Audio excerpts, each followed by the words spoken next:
نحمده ونصلي على رسوله الكريم. محترم مسلمانانو، دا حضرت بلال رضی الله تعالی عنه متعلق یو خبر مشهور ده، نو دا هغې ستاسو د وړاندې چې کوم دی وضاحت کو. زموږ په عوامو کې او په دې بعضې ملګرو کې دا خبرې ډېرې مشهور دي. وایي حضرت بلال رضی الله تعالی عنه دا چې یو ورځ چې کوم دی بانګ نه و کړی نو سبا کېدو نه شپه وتلی نه،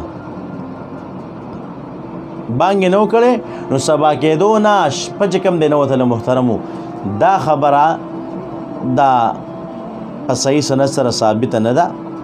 علما چې کوم دی په دې باندې رد کوي، دا درست نه ده، په عوامو کې بس مشهوره شوې ده. نو محترمو، داسې خبرې کول چې بې سنده وي، بې دلیله وي، بې حوالې وي، د هغې نه ځان ساتل پکار دی، پرهیز پکار دی. په ځای د دې باندې چې ته په صحابه کرام باندې دروغ وایې، په نبي اسلام دروغ وایې، یاره نبي اسلام دا ویلي یا نبي اسلام دا کړي دي، یو صحابي دا ویلي دا یې کړي دي، او په منځ کې داسې نه وي. د دغې دروغو نه ځان ساتل پکار دی. محترمو، نو دا واقعه چې حضرت بلال رضی الله تعالی عنه اذان نه و کړی نو بیا سبا کېدو نه، دا خبره درست نه ده، دا چې کوم دی صحیح طریقې سره ثابت نه ده.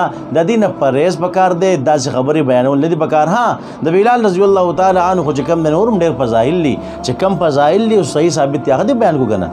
ضروري خو نه ده چې کم یو بې سنده خبر د هغه بیانو، نو کم په سند سره او صحیح خبر ثابت هغه دې بیان کو، نو خبره به چې کم بې شک نه وځي. نو الله رب عزت موږ د غلطو خبرو د خورولو نه وساتي. وما علینا الا البلاغ.